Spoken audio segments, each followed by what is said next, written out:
Justement, le 22 mai, on peut présenter une résolution justement pour la cause Chagos. Est-ce qu'il y a revenu justement là au fait l'importance de sa résolution? Oui, sa résolution-là, il fait suite à jugement qui la Cour internationale de justice vient de rendre et qui porte l'affaire encore une fois devant les Nations Unies. Parce qu'il ne faut pas oublier que c'est les Nations Unies à travers une résolution qui réfère la motion, le cas, à la Cour internationale de justice pour se donner un advisory opinion.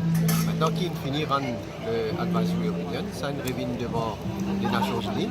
Et donc, c'est à nous maintenant de prendre l'initiative qui nous les fait à partir de là. Évidemment, pas les tarder. Et donc, nous venons de l'avant avec une motion maintenant, cette fois-ci, pour demander les Nations Unies pour traduire dans les faits tout une recommandation qu'il fait par ce jugement-là. Et une recommandation qu'il fait, il est bien clair. Il n'est pas sujet à aucune ambiguïté. Il dit que ça, ce n'est pas une question bilatérale, il y a une question de décolonisation. Et dire que l'Angleterre occupe les Chagos illégalement pendant toute cette période-là, jusqu'à aujourd'hui, et demande à l'Angleterre de retourner les Chagos le plus vite, le plus rapidement possible à la République de Maurice, et aussi demande à tout un pays pour aider pour capable donc arriver à cet objectif-là. Dis-nous justement, donc vous quittez le pays à Rodi ce soir, oui. Et justement, est-ce qu'ils avaient pu chambouler un plan pour budget? Est-ce qu'ils ont arrêté une date justement pour budget?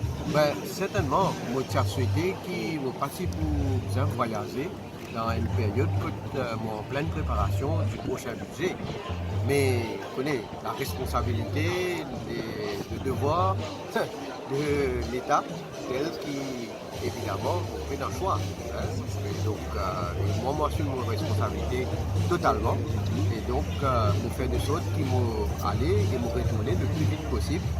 Donc pour continuer le travail dans le budget. Et la date est connue bientôt. Donc la semaine prochaine, nous prenons la date. La semaine prochaine, quand exactement? La semaine prochaine.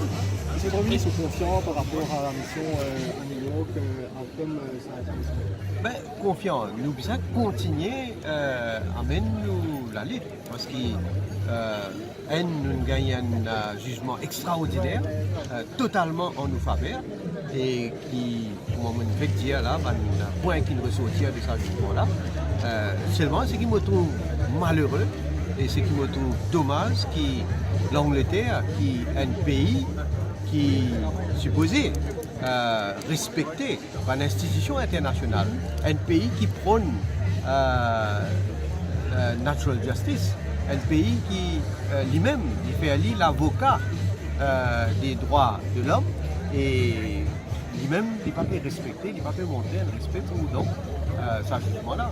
Et dommage aussi que les Américains continuent de soutenir les Britanniques dans sa position-là. Est-ce qu'ils considèrent justement ça défi à relever là, justement, pour mettre sa résolution, sa motion-là, un enjeu vraiment capital, c'est-à-dire, est-ce qu'ils considèrent, ou conscients devant le défi qui peut atteindre? Bien sûr, mais seulement nous continuons à faire notre travail, nous continuons à mener la lutte et nous continuons à faire des choses qui nous regagnent nos territoires. Monsieur le Premier ministre, nous ramène dans le cause un pays qui partit prononcer la dernière fois quand il a voté. Est-ce qu'il faudrait ici faire ça dans le pays-là?